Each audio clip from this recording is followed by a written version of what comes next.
I'm so happy today because pagdating ko lang sa bahay, guys, ito lang naman bumungad sa akin. Ang irbatsyonin na mainit pa, nabigay ng kapitbahay ko. Thank you so much, Anna. I'm so happy. My God, amazing. So, tara, let's eat. Ang sarap. Ang sarap niya, guys. Mas masarap pa sa bilhin mo sa labas, sa restaurant or sa pastisseria.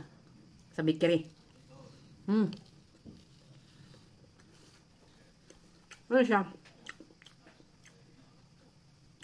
Spinach. Spinach and broccoli. Yang i-mix. Then with Parmigiano.